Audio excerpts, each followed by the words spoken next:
person with a big voice and an even bigger dream. From Detroit, Michigan, welcome 10-year-old Aaliyah Hutton.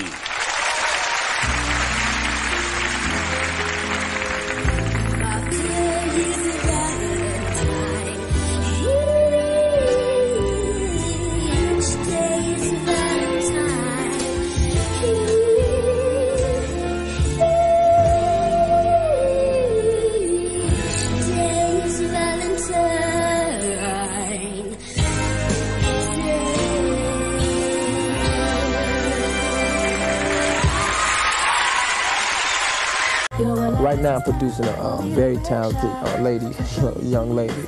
She's 14, Aaliyah. She's real street. She just, just be chilling, man. And the song I had her working on is Who's in Her Clique, which is saying who's in her little clique that she's got, in her little posse.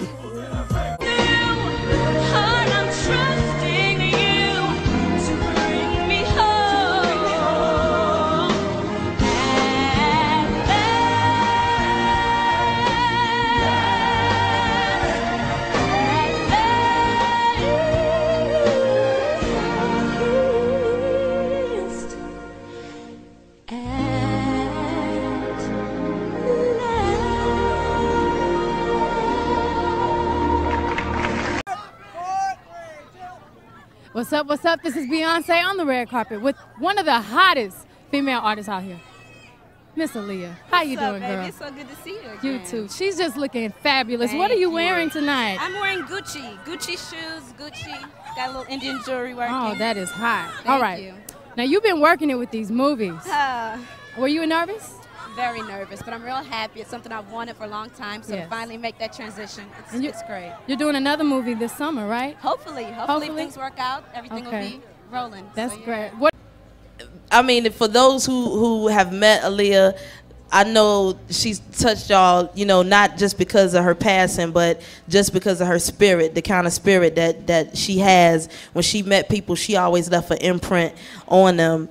And it's, most definitely a sad situation for our family, but I know for a fact that she's looking over us. I had dreams about her all the time. Actually, it's crazy how many dreams that I have about her, but I know that she's not here in body, but she's here in spirit. And actually, she's going to be coming out. Well, they're going to have an album coming out on her, I know, pretty soon, another album. So we most definitely, all of us is going to be behind her, and she's most definitely missed and always going to live on. We're going to make her legendary. Baby girl, you got the whole world screaming. Looking up at you, we got the party people feeling.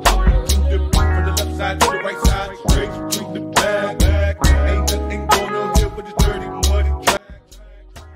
Si River Phoenix avait été vivant, je ne pense pas que la carrière de Leonardo DiCaprio aurait été pareille.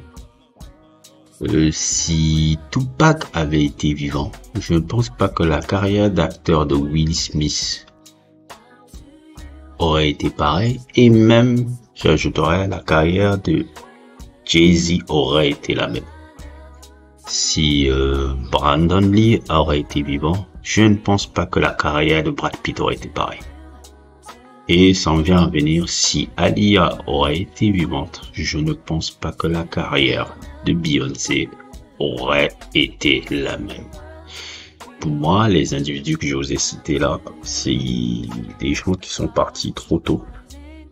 Au firmament de, comment on appelle ça, avant qu'ils aient vraiment atteint le firmament de leur potentiel. Et Aaliyah, pour moi, en juste 3 albums et à l'âge de 22 ans, elle avait déjà une aura et une orchestrie comme, pour moi, j'avais rarement vu dans l'histoire du R&B en termes de, pas forcément en termes de voix, en termes de tube, mais en termes de maturité, maturité musicale, quoi. Mais avant d'entrer dans les considérations déjà musicales, artistiques et tout, d'abord, Aaliyah, c'était avant tout un style. C'est un style. Je ne pense pas que dans ma vie, en regardant un peu l'histoire de la musique R&B, j'ai vu une femme avec un style aussi stylé. Je ne sais pas. C'est la première fois que je n'ai jamais vu dans l'histoire. Je sais pas. Une femme qui portait des baggy, des vêtements amples, qui est presque habillée comme un garçon tomboy, mais tu la trouves sexy quand elle porte ça. Je sais pas si vous voyez le niveau de charisme que cette femme avait. Je parle même pas de considération musicale encore. Je parle juste sur le style. Une femme qui portait des gros baggy, des beaux Timberland et des vêtements amples, mais que tu arrivais à trouver sexy avec ces vêtements-là. Ça n'a aucun sens. Cette femme-là avait un charisme naturel qui était déjà sur le style et tu vois alors le truc, hein, la grande majorité des artistes R&B aujourd'hui ont récupéré le délire et elles sont toutes en train d'imiter Alia aujourd'hui. Alia, avant tout, c'était un style où elle jouait de quelque chose d'androgyne, un peu côté tomboy, que tu peux voir un peu c'est certains artistes masculins comme David Sylvian, Paul James. Si je me trompe pas, je pense comme ça, en fait, la Peter Murphy qui font un peu le même concept, c'est-à-dire jouer sur ces deux sexualités. Quand on observe la discographie d'Alia, elle est très courte, hein, elle a eu le temps juste de faire 3 albums. Elle marque chacune période de la vie de cet artiste, chaque période de sa vie, de sa courte vie. C'est-à-dire que quand tu regardes Agent Naughty by the Number, c'est un peu l'innocence. Quand tu vois One in a Million, c'est la maturation. Et quand tu écoutes, comment ça s'appelle, Alia, le 3e album, c'était l'émancipation, c'est-à-dire l'émancipation un peu de la femme de la jeune fille qui commence à devenir une femme. Donc, de ces 3 albums-là, on a un peu cette évolution non pas seulement de l'artiste, mais de la femme qu'elle était et qu'elle allait devenir. Agent Naughty by the Number, produit par Robert Mac du trou R. Kelly, un génie non moins controversé maintenant parce qu'il faut pas dire son nom, il faut pas dire que c'était un génie musical, il faut chuchoter comme Voldemort dans Harry Potter. Non, on doit pas dire qu'il était un génie musical. Non. Il n'était pas un génie musical. Non, il faut pas dire ça. Non, mais arrêtez les mecs. Le R&B c'est ce mec là. Moi, j'écoute R. Kelly, hein. Si ça me plaît pas aux gens, je vais continuer à écouter R. Kelly. Vous voulez pas écouter R. Kelly, c'est vous regardez. Je continuerai à écouter R. Kelly jusqu'à la fin de ma life. Voilà. Ce mec-là, c'est un génie musical. Il peut être un con comme vous voulez, mais bon, c'est un génie musical. R. Kelly, justement, comment ça s'était fait vraiment la rencontre entre R. Kelly et Alia, qui, bon, s'est conclu un peu dans une histoire de mariage aussi un peu dégueulasse, mais bon, on va pas revenir sur le sujet. C'est ce qui s'est fait un peu à la rencontre entre R. Kelly et Alia. La rencontre R. Kelly et Alia se fait par l'oncle de cette dernière qui s'appelait Barry Hankinson. Barry Hankinson était celui qui manageait la carrière d'R. Kelly au début. Et c'est ce dernier-là, justement, qui a fait que les deux se réunissent parce qu'il avait proposé à R. Kelly de produire l'album de sa nièce Alia. Et à partir de là, c'est là où ils ont travaillé pendant de longs mois sur le premier album de Alia qui s'appelait Agent Naughty by the Number, qui a donné un peu une sorte de album R&B, New Jack Swing, qui avait, comment on appelle ça? C'est plus, le premier album d'Alia, c'est plus l'album de R. Kelly chanté par Alia. Ça a à peu près un peu des thèmes un peu innocents, mais quand tu regardes un peu, ça pouvait être creepy parfois. Tu regardes les titres et les lyrics, tu dis bon, R. Kelly, il pouvait être un peu creepy. Et bon, ça s'est vu hein, dans le truc, mais c'est un album qui est vraiment très agréable. Qui, franchement, c'est pas forcément un chef-d'œuvre du siècle, hein, mais c'est l'album qui introduisait vraiment Alia dans le monde. Et il a eu vraiment un beau succès. Je crois qu'il était disque de platine, plus d'1 million de ventes, je pense. Et bon, je veux pas revenir sur la controverse qui s'est passée, le truc du mariage, le délit, le truc, tout ça, on en parle assez bien. Moi, je vais juste me limiter à la musique, c'est tout. Et c'est ça qui a introduit I Do Nothing But A Number, est l'album qui introduit véritablement Aaliyah au monde.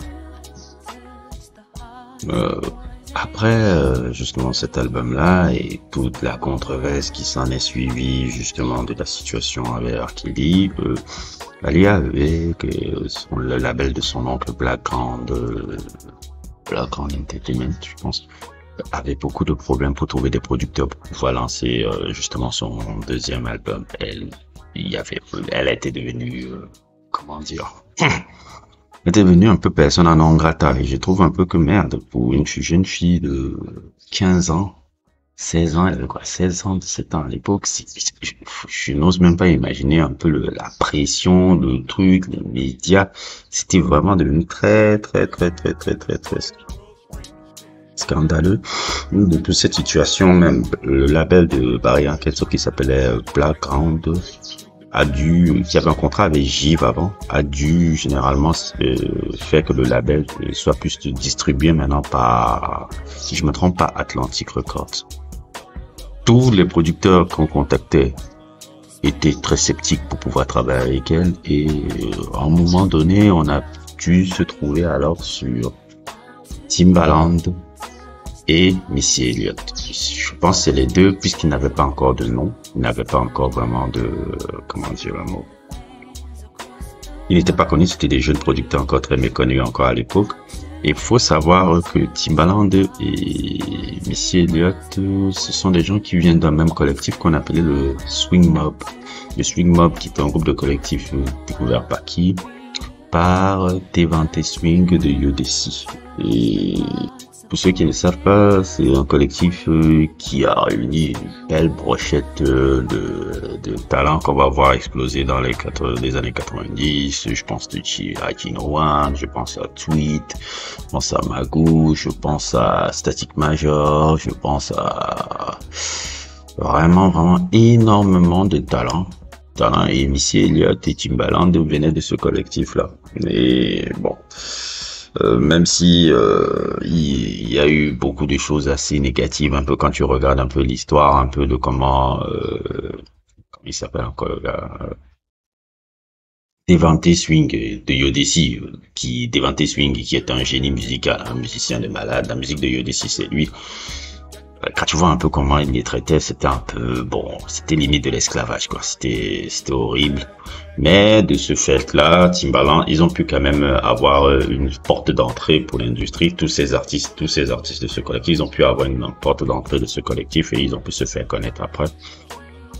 Et justement, le premier gros projet qui a été fait, c'était pour Timbaland et Missy Elliott, c'était de travailler pour le deuxième album, ce qui allait être le deuxième album de Aaliyah, One in a Million. Cet album-là a vraiment introduit les productions de Timbaland et l'écriture de Missy Elliott dans le monde, en fait. C'est-à-dire que le début de carrière, je dirais, ce qui a lancé le début de carrière de Timbaland et Missy Elliott, c'est cet album-là, le travail sur cet album-là, parce que cet album-là était excessivement créatif.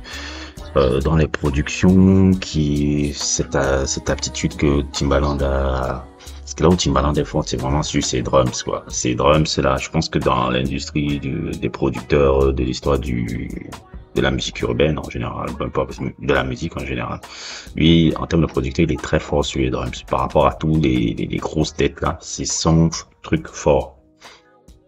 C'est son truc le plus fort en général. Et je parle de drums, je parle aussi des mélodies suaves un peu, qui peut rappeler un peu souvent, je dis pas que forcément c'est l'inspiration, mais qui peut rappeler souvent un peu la trip-hop anglaise. Donc c'est ça qui faisait que One in a Million avait une sonorité très, comment on appelle ça, je dirais pas forcément en avance du temps, mais très innovative pour l'époque, en tout cas. Et non seulement aussi les thèmes d'Aaliyah avait changé, mais l'image aussi d'Aaliyah c'était un peu plus raffiné. Là où elle était énormément en baggy, Baggy et autres dans It's Nothing But a Number, elle avait une image limite plus gothique. Elle était limite plus gothique, elle portait beaucoup plus du noir, les vêtements devenaient moins amples, donc l'imagerie devenait encore beaucoup plus mature et tout. Donc cet album-là, franchement, One in a Million, pendant longtemps, ça a été mon album préféré. Je crois que c'est encore mon album préféré de Aaliyah. Même si souvent, j'ai souvent ce débat-là avec mon petit frère par rapport à lui, il aime plus le troisième album. Mais le deuxième album d'Aaliyah, franchement, One in a Million, en termes de sonorité, en termes de trucs, le son qui passe là en fond, là, 4 Page Later, qui est le son préféré de l'album, qui je pense avait été samplé aussi par Kendrick Lamar dans Sectionity là, comment ça s'appelle là, Blow My Eye, la chanson là, on avait samplé ça là-bas. C'est vraiment pour moi l'album qui a vraiment défini la carrière d'Aaliyah, qui a permis de voir la maturation de cet artiste qui n'avait elle avait quel âge, 17 ans quoi. 17 ans. Elle avait juste 17 ans quand elle faisait cet album là. C'est souvent, tu peux croire qu'elle avait 25, 26 ans, non, elle avait 17 ans. Donc, ça montrait vraiment de très belles promesses encore sur le truc. Et voilà, c'est un album qui est vraiment incroyable, quoi. Je veux pas vraiment aller en profondeur dans les trucs techniques, dans les trucs, ouais, donc il y a eu ça, parce que c'est un peu, c'est parler un peu pour ne rien dire. C'est faire un peu de la philosophie, comme je vous dis, un peu la musique toujours. Ça reste que de la musique. Mais pour le prochain album d'Aaliyah qui va venir après, je vais laisser plutôt une vidéo. Je vais vous montrer plutôt une vidéo qui est beaucoup plus complète sur le sujet, qui avait été faite par mon frère, qui avait à l'époque où il avait une page sur Facebook. Bon, il a fini, je sais plus même pourquoi il ne la continue plus. Il avait une page Facebook où on avait fait à deux vraiment un sujet sur le troisième album d'Aaliyah. Et je pense que je vais juste vous laisser ça. Et je vais vous laisser ça pour le troisième album parce qu'il a décrit vraiment de manière parfaite comment le troisième album d'Aaliyah. On se retrouve après la vidéo. Ok. Bon, aujourd'hui on va parler d'un sujet assez mainstream quand même. C'est un sujet connu. Donc on va parler d'Aaliyah. Okay. Ce qu'on va faire, je vais pas te parler, non, ce sera intéressant quand même parce que je vais pas te parler de Aaliyah, sa carrière. Oui. Je vais te parler, on va se focaliser sur son dernier album. Dernier album qui est sorti en 2001. Pour moi, c'est son meilleur album. Son dernier album qui est sorti en 2001, avant son décès. Quand Timbaland et Michel vont refuser de travailler sur l'album qui va suivre, Barry va se dire bon, on va constituer aussi notre équipe de producteurs qui travailleront avec les artistes de notre label. Wow. Donc, il va constituer une équipe de production. Il y aura Static Major, qui faisait partie du groupe Playa à l'époque. Il y aura aussi Playa. Oui, Playa, bon, c'était un groupe c'était le groupe de Static Major qui a fait Lollipop avec Lil Wayne en 2008. Mais qui a écrit beaucoup de tubes. Bonnet, c'est lui, non? Qui? Bonnet de Gene Wine, c'est lui. Oui, donc il a commencé dans l'écurie Swing Mob de Devante Swing. Et après, ils ont constitué le groupe Playa. Quand ils ont quitté Swing Mob, ils ont parti signer à Def Jam. Et ils étaient en management. Comment s'appelle encore le premier album là? Là, il y avait Cheers to You. C'est l'album de Cheers to You. Donc, ils étaient managés par Barry Hankerson. Donc, il fera partie de l'équipe de production de Blackground. Il y avait, comment il s'appelle, Static Major. C'était des producteurs totalement inconnus. Il y avait Bouddha, c'est un autre producteur qui venait lui de la West Coast de Los Angeles. Ouais. Il y avait Rapture. Il y avait Eric Sitt, c'était des producteurs totalement, même jusqu'à présent ils ne sont pas connus. Je ne les connais pas du tout. Oui, c'était des gars totalement inconnus. Donc Barry Hankerson va dire, c'est vous qui allez travailler sur le prochain album de Aaliyah. L'équipe de production qu'on a constituée là-bas à Blackground, c'est eux qui vont travailler. Il y a aussi Tank qui était signé à Blackground à cette époque-là. Tank, le chanteur. C'est lui qui écrivait. Tank était là-dedans. Les premiers albums. Moi je croyais que Tank était dans Underdogs. Oui, non, ça c'est après. Underdog c'est après. C'est Underdog après. Oui, c'est Underdog, c'est dans les 2005. Ça c'est 2005, c'est pas dans les 2001. Non, mais là on est dans les 97, 98. Les premiers albums de Tank qui sortent en 99, je crois. Il est signé chez Blackground. Il est signé chez Blackground. Oui, et il écrivait aussi pour les artistes de. Je connaissais qu'il était dans Underdogs, mais je ne savais pas qu'il avait fait ça en fait. Ah oui, c'était le back vocaliste de Gene Wine. Oui, il a commencé en tant que choriste de Gene Wine dans la tournée de Gene Wine. Je peux comprendre un peu le lien. C'est comme ça qu'il a été recruté par Blackground. Donc il y avait plein d'autres artistes. Donc quand ils ont constitué cette équipe de production, ce qu'Ali a dit, ce qu'elle a décidé, c'était que comme elle part tourner La Reine des Damnés en Australie, elle voudrait que cette équipe de production l'accompagne là-bas en Australie pour, entre les scènes de tournage, ils travaillent sur l'album, ils enregistrent l'album. Maintenant, comme on l'avait dit dans une vidéo précédente, à l'époque, les maisons de disques ont accepté parce qu'il y avait l'argent. Oui, il y avait beaucoup d'argent, donc ce qui fait qu'on a dit voilà, on accepte de vous allouer un budget pour partir là-bas en Australie. Donc, ils vont partir là-bas en Australie. Et maintenant, je vais te parler un peu des conditions d'enregistrement de l'album. Maintenant, à l'époque, elle est en train de tourner le film La Reine des Damnés en Australie. Est-ce que c'est même sorti La Reine des Damnés? C'est sorti. C'était sorti, hein? Ouais, c'est sorti. C'est avec, comment il s'appelle, Stephen Dorff. Donc, elle va commencer à enregistrer. Et entre les scènes du tournage, ils avaient loué un studio, un grand studio où ils se retrouvaient pour travailler. C'était d'abord les producteurs qui travaillaient de leur côté et Alia qui venait enregistrer, poser ses vocalises. Parce qu'Alia, c'est plus une parolière, elle n'écrit pas. Elle n'écrit pas non plus. J'ai même envie de dire, est-ce que pareil, Alia même a des concepts même? Bien sûr. C'est elle, bien sûr. Tous les types de concepts gothiques. Pas tout, mais par exemple, toute l'image gothique, c'est-à-dire, c'était dans les discussions qu'elle avait avec les producteurs. Que l'idée venait. L'idée venait, elle partageait ses expériences, ses trucs, et après les idées j'aimais avec ces discussions. Parce que moi je me demandais, est-ce que c'était pas juste un conduit? Parce que je me disais. C'est pas Whitney Houston qui vient chanter. Ou Usher. Non, c'est pas ça. Moi je les vois comme juste des conduits. Non, la pauvre c'est elle qui prenait ce genre de décision en disant que je veux de nouveaux producteurs. Oui, je veux de nouveaux producteurs, je veux un nouveau son. C'est elle qui venait avec ces idées-là. Voilà, et après, quand elle discutait avec les membres de trucs, beaucoup d'idées j'aimais, avec les discussions, avec les propositions et tout. Donc, je te disais, elle venait seulement poser ses vocalistes et les autres travaillaient en fait. Et maintenant, ce qui va se passer, je vais te raconter un peu l'histoire de l'enregistrement de quelques titres. Parce que s'il y a beaucoup d'anecdotes à parler sur cet album-là. On va d'abord parler de Rock the Boat. Rock the Boat, ça a été, comment on appelle ça? C'est Eric Sitt et Rapture qui ont produit cette chanson-là. Ce qui s'est passé, c'est que eux, ils travaillent tout le temps, ils travaillent la plupart du temps ensemble, en duo.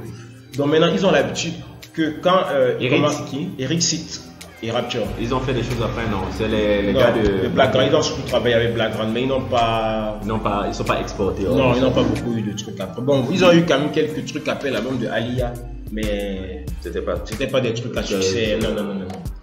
Donc ce qui faisait les deux, quand ils commençaient à travailler sur une instru, ils commencent à faire les fondations, faire les squelettes, et à un moment quand le titre ne les inspire plus, ils effacent totalement ce qu'ils ont fait. Ce n'est pas qu'ils commencent quelque chose, après ils stoppent. Et après ils reviennent. Non, ils disaient qu'eux, ils n'aimaient pas, quand ils ne se sentaient plus inspirés, ils préféraient effacer et recommencer totalement une autre instru.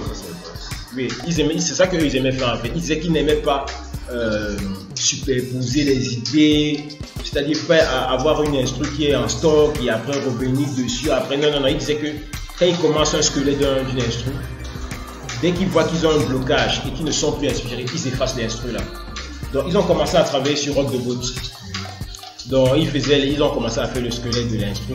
Et à partir du moment où ils ont eu un blocage, ils ne se sentaient plus inspirés. Donc ils voulaient déjà effacer l'instru. Maintenant, ils étaient seulement deux dans le studio pendant ce moment-là.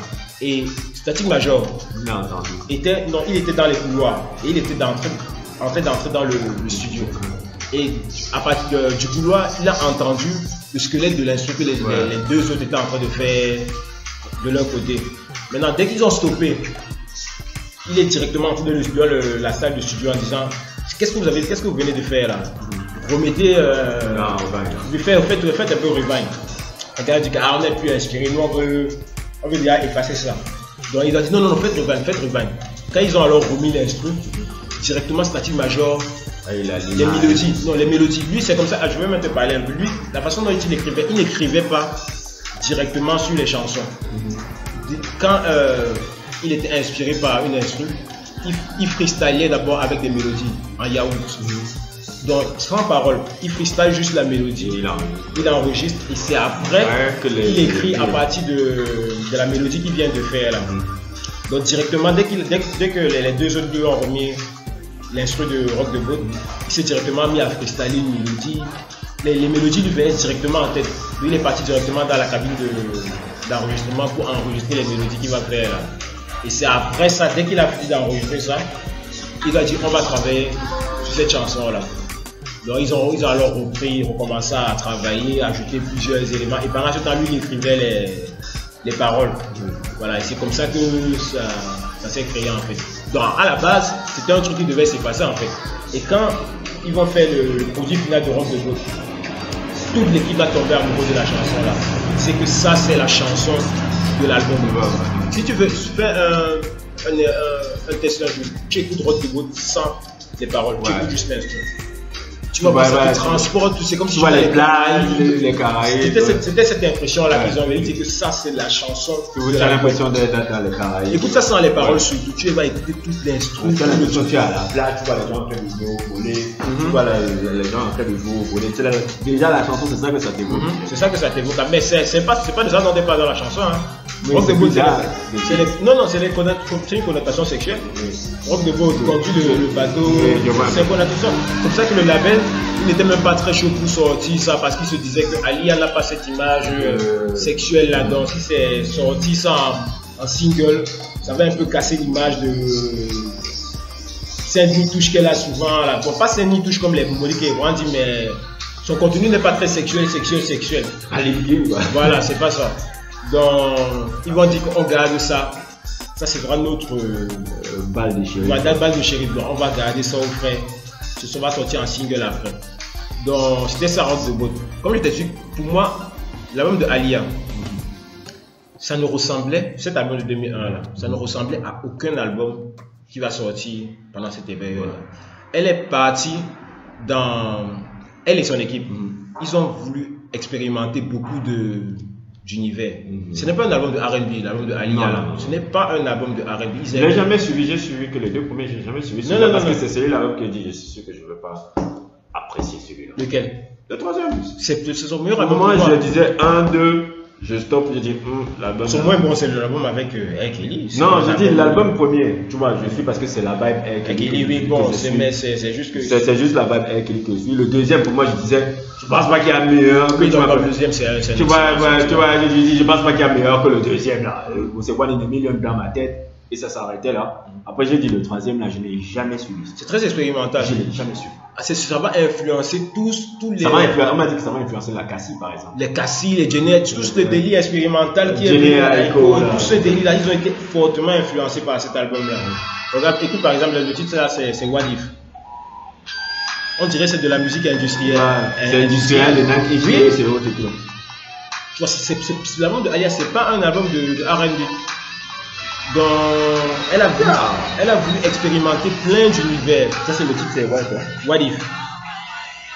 Ça, c'est comme c'est passé. C'est que ça veut dire, on a fait les faux 99. En 2001, 2000, 99, 2000. 99, 2001, le truc. Elle écoute le son de Marilyn Manson. Oui, c'est pas un album de R&B, cet album-là. Parce que si elle a le son là, parce que le son là, l'industrial musique, à partir de la fin des années 90 et tout, ça commence à exploser et tout. Donc je me dis alors que sûrement elle était en train d'écouter ça, les mécaniques animaux de Marilyn Manson. Donc ça a été même un mal pour un bien, le fait qu'elle n'est pas malade de Michigan, elle refusait de travailler chez cet album. Ça l'a réinventé. Ça lui a permis d'expérimenter de nouveaux sons et plus d'avoir de nouveaux producteurs qui étaient totalement inconnus. Et Bouddha par exemple, lui, son approche, la preuve que c'est quelqu'un de très expérimenté. Il disait qu'il n'aime pas, quand il produit une chanson, il n'aime pas que les gens se disent ça c'est Bouddha qui a produit ça. Ouais, je vois. Il voudrait plutôt que les gens se disent qui a produit ça et les gens partent regarder les crédits. Ah, c'est Bouddha qui a produit ça. Il dit qu'il préférait ça. Parce que par exemple, quand tu écoutes même Timbaland, tu sais que c'est Timbaland. Quand c'est tous les productions de Timbaland des années 90, tu savais que c'était Timbaland. Même les Neptunes, tu savais que c'était eux qui avaient produit. Ils avaient un son particulier. Mais ces producteurs-là qu'elle avait choisi, eux, ils avaient un délire expérimental. Ils ne voulaient pas qui soit stocké dans un style particulier en fait. C'est pour ça que l'album est très expérimental. Donc quand ils vont finir, c'est pour ça que j'ai voulu parler de cet album-là. Je ne voulais pas te parler de Alia parce que c'est un domaine très mainstream. Mais cet album-là est très intéressant. Donc quand ils vont finir de travailler sur l'album, maintenant il y aura un souci avec la maison de disques. Parce que eux, ils voudront sortir une chanson. Le premier single qu'ils voulaient sortir, c'était Loose Rap. Regarde par exemple, cette chanson, c'est le titre, c'est Read Between the Lines. C'est un délit latino, bossa nova. Tu vois, elle est partie dans beaucoup d'univers pour travailler dans cet album-là. Donc, ils voudront sortir Loose Rap comme premier single. Maintenant, la maison de disques s'est dit, le public assimile Alia, Timbaland et Missy Elliott. C'est la dernière image qu'ils ont eue de Alia avec Try Again, avec One in the Rhythm. Donc sortir en premier single une chanson où il n'y a pas Timbaland, où il n'y a pas Missy Elliott, ça va poser problème. Ce qu'ils vont faire, c'est qu'ils vont dire, ils vont essayer de convaincre Timbaland de faire quelques sons. Bon, je vais faire 3. Il fait quelques sons pour l'album de Alia. Il ne voulait pas au départ. C'est Alia personnellement qu'il a appelé pour lui dire qu'elle a besoin qu'il travaille, qu'elle a besoin. Maintenant, comme il y avait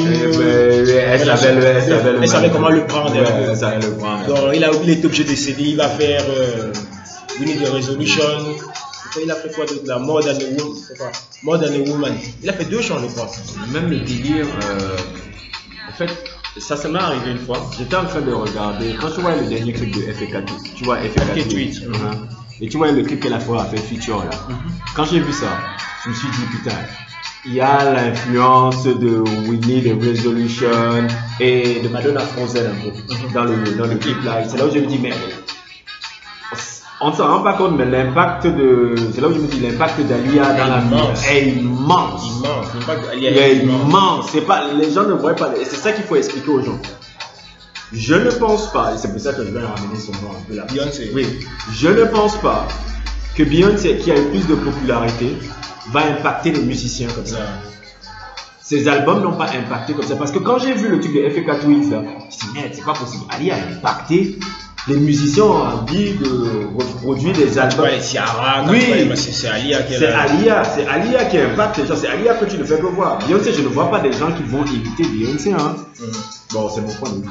Oui, donc la maison, elle va leur convaincre Timbaland de travailler. Et maintenant, ils vont faire 3 sons, Timbaland. Et ils vont aussi prendre un son qui était enregistré pendant la réalisation de One in a Million.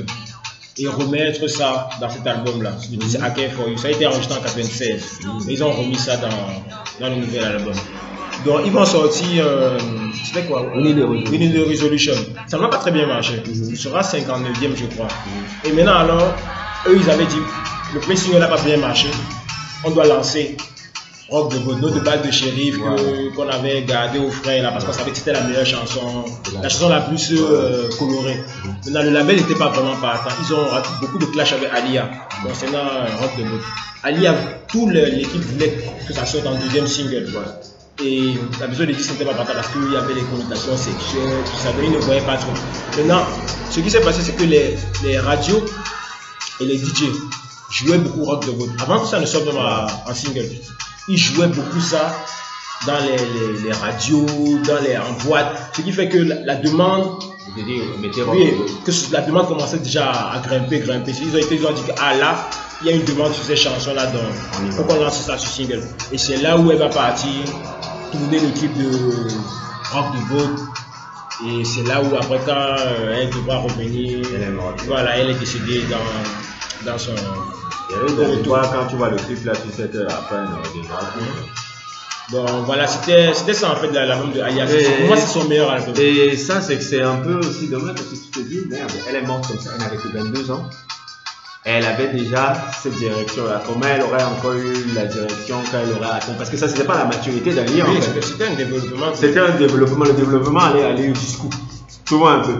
Parce que musicalement et autres et tout, elle partait dans une direction, elle disait on partait dans une direction. À un moment donné, elle allait devenir tellement expérimentale alors C'était la boîte dans laquelle elle partait. Parce que c'était dans la boîte, elle a dit, j'ai trouvé mon son, est-ce que je vais pas le pousser encore plus loin et autres, vous êtes mon équipe. C'était fini, là. Et ça allait même changer peut-être même la carrière de l'équipe de production, là, que tu me racontes. Oui, après ça, ils n'ont plus. Non, mais Bouddha a travaillé quand même toujours avec les artistes, il a travaillé avec Ice Cube, surtout avec les artistes de West Coast. Imagine qu'ils font 2 albums avec cette équipe de production.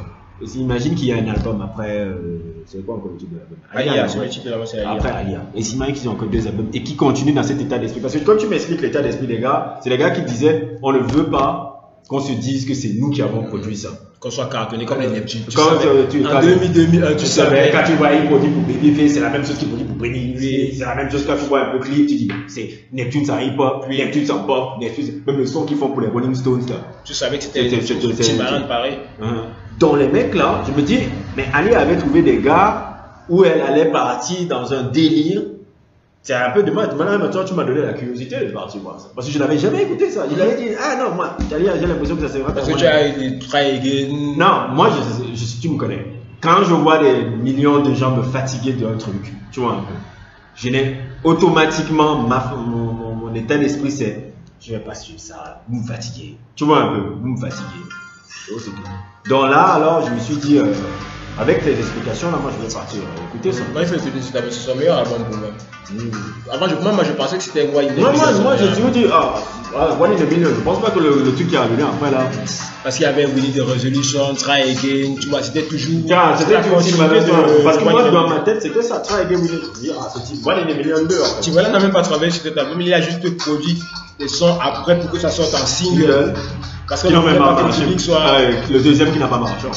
Oui, Try Again c'est sorti avant. Try Again c'était même pas dans l'album. Try Again c'est pas dans l'album. On a remis ça dans l'album, c'était dans Roméo doit mourir au départ, c'est la bande originale.